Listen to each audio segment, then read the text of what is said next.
The shoulder joint, known as the glenohumeral joint or the GH joint. You can abbreviate when you know glenohumeral by heart, but we'll call it GH joint because we're familiar with it. So the 11 muscles that control movement at the shoulder joint, the GH joint, right? 11 muscles. That's the biceps brachii, the coracobrachialis, the deltoid, the infraspinatus, latissimus dorsi, pectoralis major, subscapularis, supraspinatus, teres major, teres minor, and then the triceps brachii, the long head only though. So that's 11 muscles. You'll notice I did an alphabetical order because that's easier for me to recall. When I get stuck, I can go through the alphabet and be A, B, C, D, G, G, right? I can figure out which muscles. And I can also use acronyms or mnemonic devices to recall muscles. And I'll give you those when I have them, but I encourage you to create your own. So those are the muscles of the shoulder joint. Let's look at the movements or the actions at the shoulder joint. So we got flexion, extension, coming back down.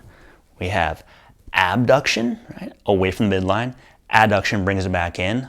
Horizontal, this is a weird one for the shoulder joint because it's the only one that has a horizontal movement. It's horizontal abduction, horizontal adduction, right? So horizontal abduction moving away, horizontal adduction moving back towards the center line or the midline of the body. Then we have external rotation, internal rotation, right? So that can be internal rotation, external, internal, right? There's a number of ways that you can create that movement, okay? So how many muscles do each of those actions? Well, it's gonna be 4, 5, 2, 7, 1, 2, 3, 5. Okay, so I don't expect you to memorize it the first time, but what I want you to do is when you're learning these actions and the number of muscles that do each action is physically do it yourself, right? Follow along. Flexion, 4, extension, 5, abduction, 2, adduction, 7, horizontal abduction, 1, horizontal adduction, 2, external rotation, 3, internal rotation, 5.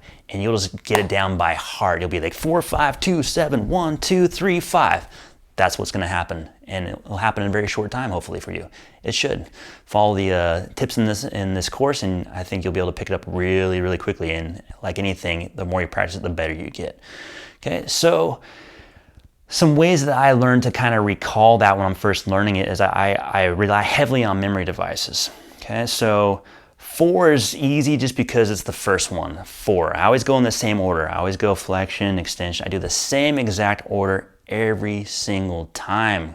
It's a system, right? It allows me to fill in the blanks if I get lost. So flexion I know is 4, 5 comes after 4, 2, I think that's not very many muscles. Wow, it takes 7 to bring the arm back down. These are just what's going through my head.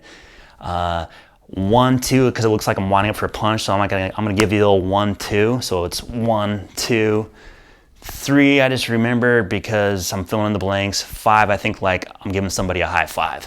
So those are some associations I make with recalling these numbers, but you may not even need that. You might just be able to be like 4, 5, 2, 7, 1, 2, 3, 5, right? So whatever works for you.